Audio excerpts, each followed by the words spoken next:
All right, welcome back everyone to the Lorcana Academy. I am Airball. I'm your tenured tryhard on the faculty, and today we're playing a little more Pixelborn on the Pixelborn ladder.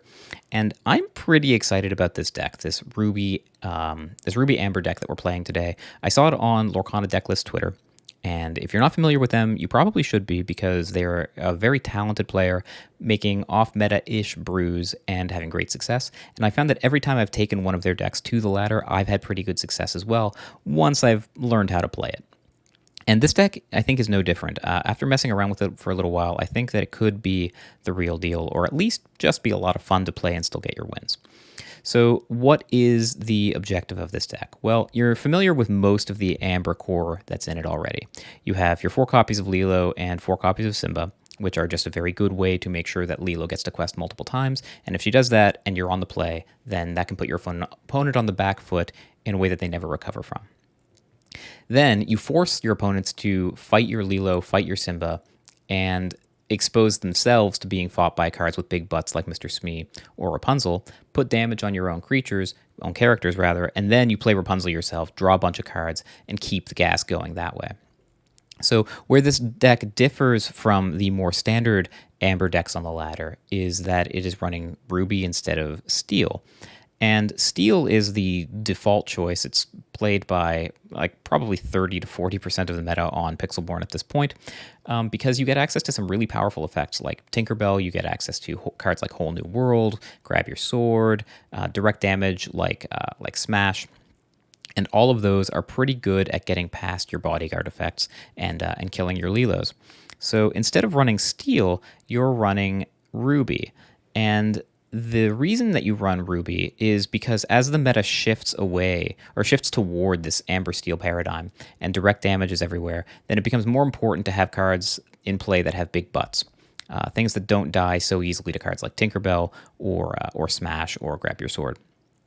And as the rest of the meta shifts away or adapts to that, they're going to naturally invest more time, more ink in cards that can survive Steel direct damage effects.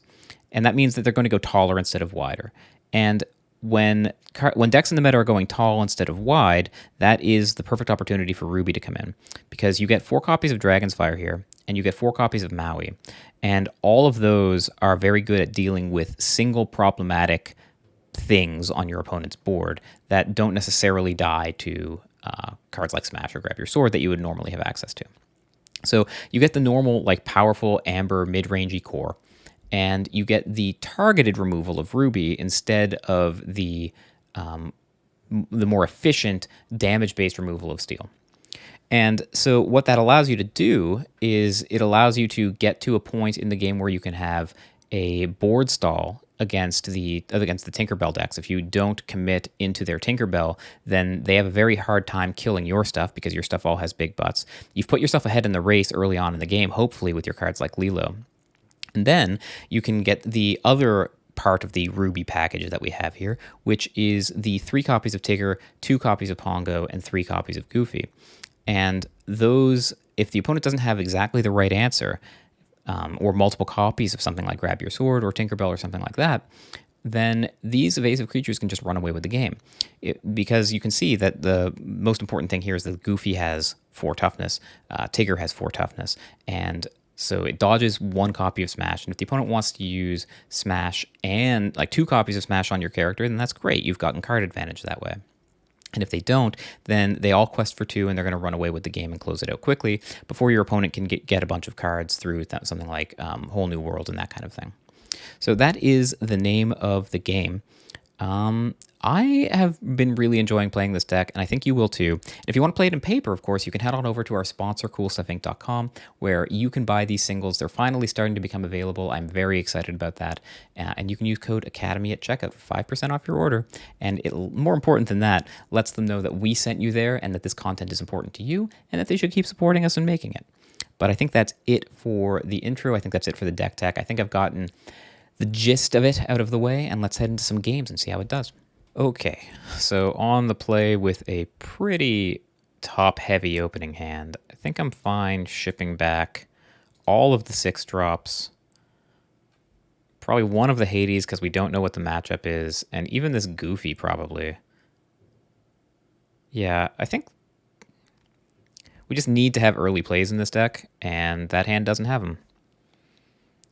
And we are rewarded immediately. We're going to get turn 1 Lilo, turn 2 Simba, which is exactly what we want.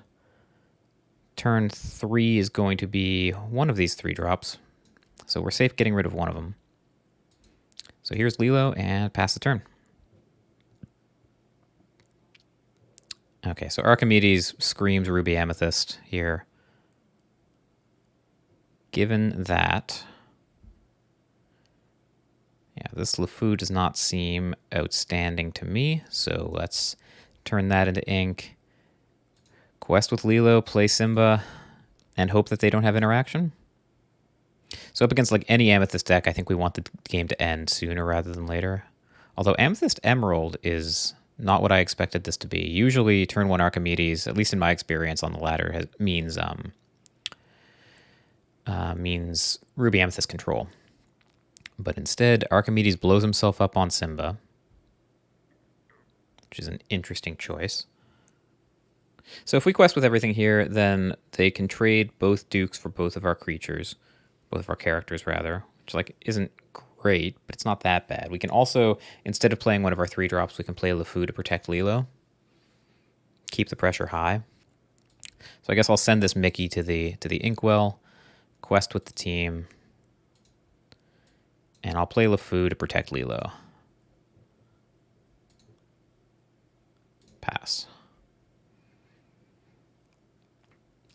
And this way, like, they can trade for Simba with one of their dukes if they want, but then we will have managed to quest with Lilo 3 times, which I think is pretty good. Maleficent gets turned into inked, which means I think that there's probably another one coming this turn. No, instead it's Cheshire Cat.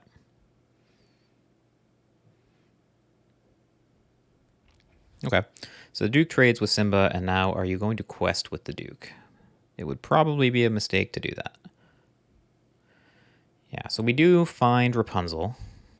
I'm a little concerned about Cusco, which makes me want to keep the Maui in hand, but I also don't want to give up the Mr. Smee Rapunzel combo. Yeah, so I think what I'm going to do actually is I'm going to use Lilo as bait to get them to fight it with something. Then I can fight that thing back with Mr. Smee and play Rapunzel next turn, which I think means Maui is what's getting turned into ink. And we're hoping to...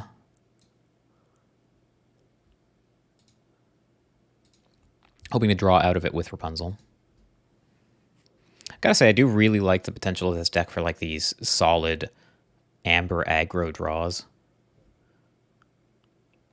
And this Mr. Smee Rapunzel thing is something that impresses me more and more every single time I play with it. Like, this line right here, forcing them to deal with Lilo in a way that lets me throw Mr. Smee at something and draw 3 cards. I guess in this case 2. That's pretty good. So we can also just ink LeFou here and kill the Cheshire Cat, but that doesn't seem great to me. Let's just start with the most obvious thing. Here's Rapunzel.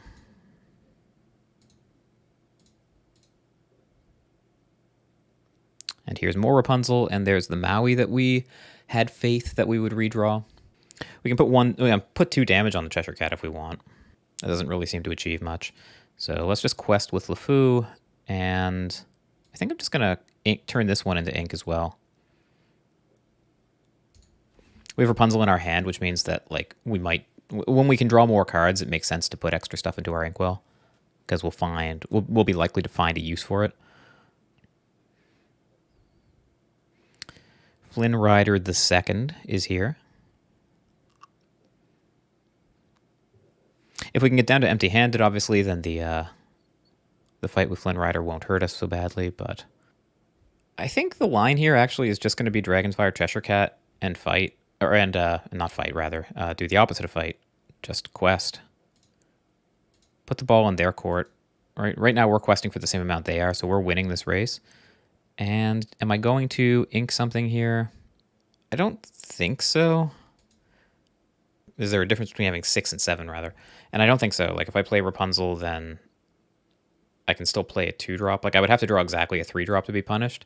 And the downside of playing to that is that I would have to give up one of these two cards in my hand, which are both very good.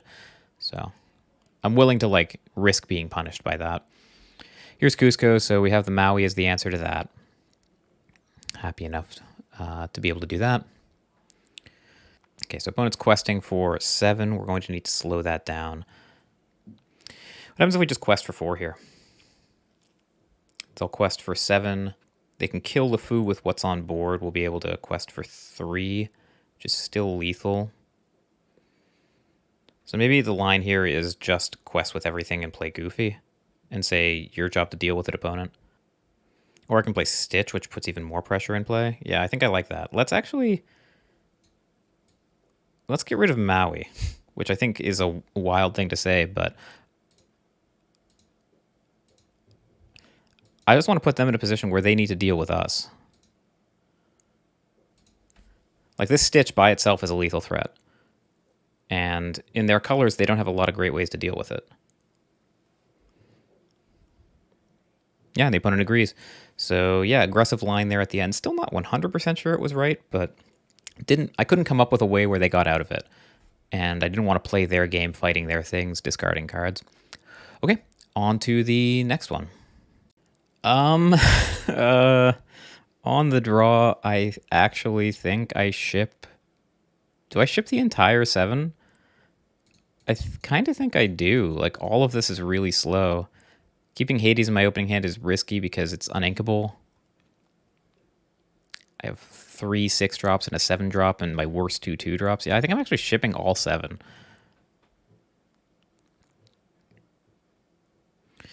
Okay, well, this is better at least. Opponent plays Simba to their Inkwell and another Simba, so probably Amber Steel songs would be my guess. Just digging for those songs, digging for that aerial as quickly as they can. That means we want to deploy our hand quickly. And maybe if they go too low too quickly, we can snipe the Whole New World with You Have Forgotten Me.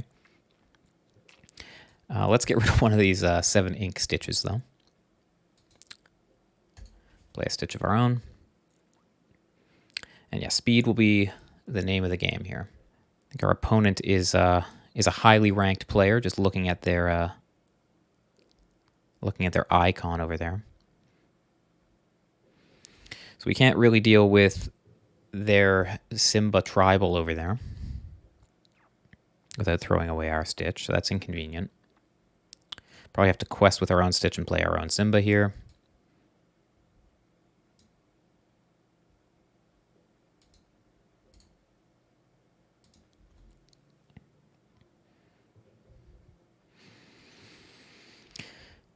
That's another Tinkerbell turned into ink, and there's Ariel, so we can be fairly confident that our hand is turning to junk next turn. We're not going to get this chance. We're not going to get the chance to You Have Forgotten Me because we were on the draw and not the play. I think I like getting Mr. Smee into play because once they wheel our hand, we're likely to find a Rapunzel and be able to fight their Simba. Yeah. I guess if they don't have it, then this will be very good next turn. So let's get rid of the Tigger just in case.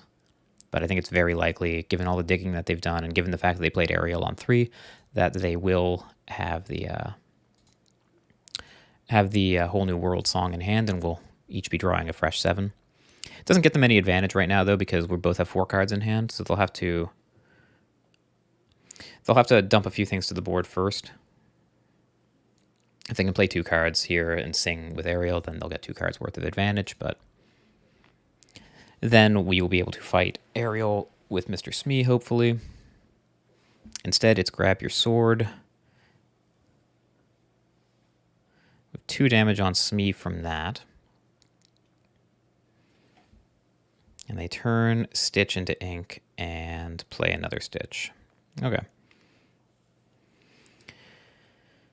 So they're questing for 4 next turn, so pretty aggressive start. We can play You Have Forgotten Me and hit that last card. If it's a Whole New World, then I think that puts us in great shape. The alternative is what? We can play Hades and recur a mopey creature. We can play Mickey onto the battlefield. Yeah, so I'm going to play You Have Forgotten Me this turn because I think the last card is pretty likely to be another song, and I don't want them to sing it. I think this Stitch is the least likely card to get value in my hand. Let's see what we hit from the opponent.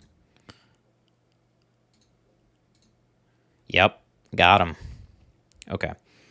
So now if I fight Simba with Mr. Smee, then what?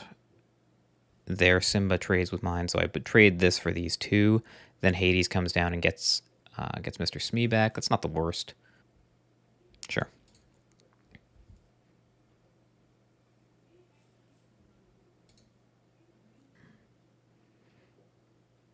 They fight him with Ariel. Okay, so they found Rapunzel, I guess?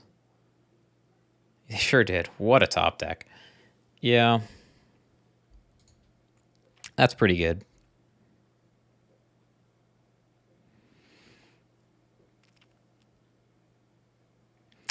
So from empty-handed to bigger board, questing for a bunch and a card in hand. That's pretty good. Yeah, I guess I'm going to turn this Mickey into ink, and we need to try to catch up. And that looks like playing Maui here. And I think we have to fight Ariel to protect against them having Song as their last card in hand.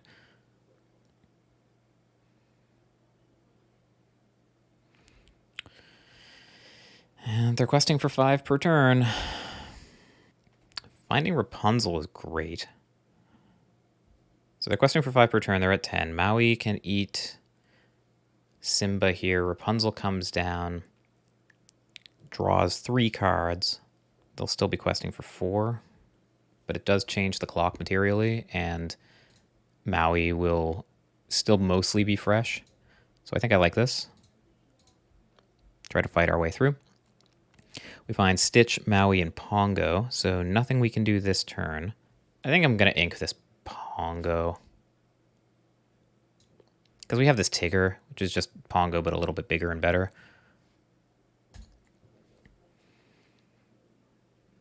And we do want to be turning stuff into ink aggressively because they could find Whole New World, and I don't want to lose 5 cards in my hand. They might even find it right now off of Be My Guest. Hades. Okay, so what's in their graveyard? They can get Ariel back, Simba. Simba wouldn't be bad. They can't do anything because Maui's in play. So if I Hades, I can get back, I don't know, I can get back Mr. Smee. What closes out the game the fastest? It's probably just Stitch. All right, I'm going to turn one of these Stitches into ink, and I'll play the other, and quest with Rapunzel, and pass.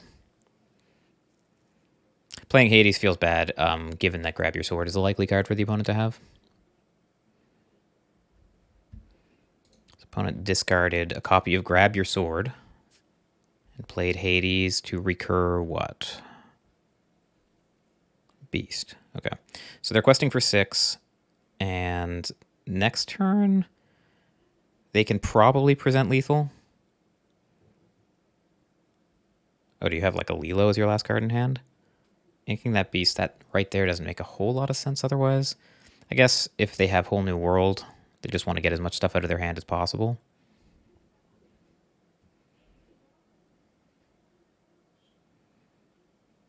Wow. Okay.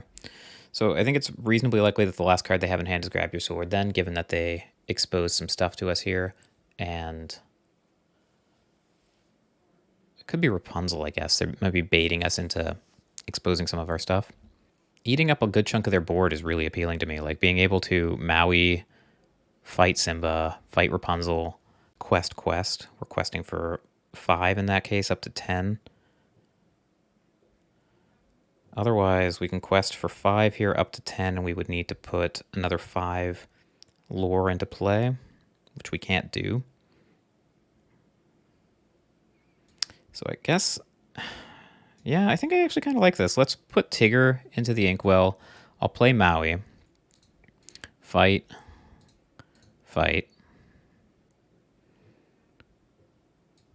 Play Smee and quest. Let's see what they can do. Next turn, we have Hades to get back something from the graveyard. If they kill Maui, then Hades can get back Maui and fight something.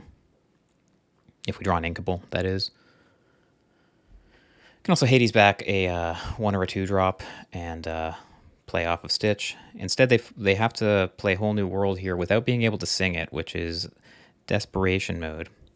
And it was for no real value either because we both had 1 card in hand. Our hand is pretty good. We found Lilo, which is a pretty good amount of pressure.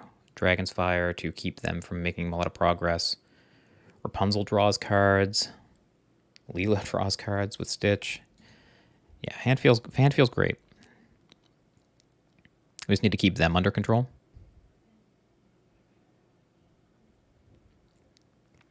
Lantern plus 1 drop here. So they find Captain Hook. All right. So what's currently on the board quests for 4. They can get up to 17 if they quest with everything. And then we will need to do some killing on our turn, but we certainly can. Hades throws himself at Rapunzel. Stitch throws himself at Rapunzel, so they're not doing any questing with those. Does slow us down, but not that bad. Simba explodes onto Maui. Wow, okay. So now we're questing for this turn. It'll plus up to 14. I don't want to put any 2 power or 2 toughness stuff into play because I don't want to expose it to grab your sword. All right, let's start with Rapunzel, I think. And I'll take 2 points of damage off Maui. Draw 2 cards. And now Maui can fight Hades. And now LeFou can come down and untap this Maui. I'll exert him. We get to draw.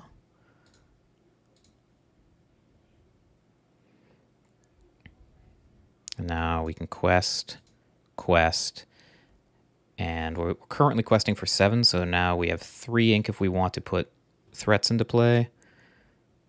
The most resilient thing is probably to just put Smee into play, because he has the biggest butt and he doesn't die to grab your sword. So I think that's the play. It doesn't draw off of Stitch, but I think that's okay.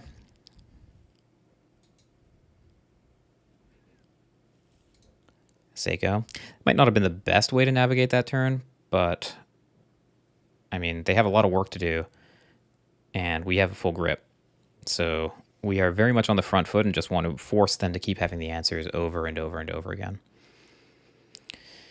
So there's a shifted Captain Hook. We no longer have lethal presented, but they have used most of their ink.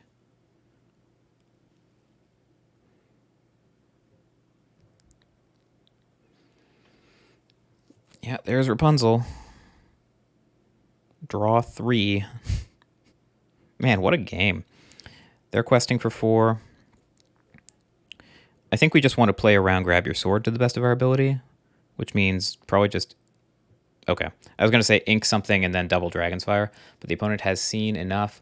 That feels pretty good. Opponent playing probably one of the best decks in the format, and obviously being a pretty skilled player. That feels like a pretty good place to leave this video. I'm sure I didn't play the game like perfectly or anything, but can definitely be happy with the outcome. And you can see, like we talked about in the deck tech, this deck has pretty good game against almost anything you can run into.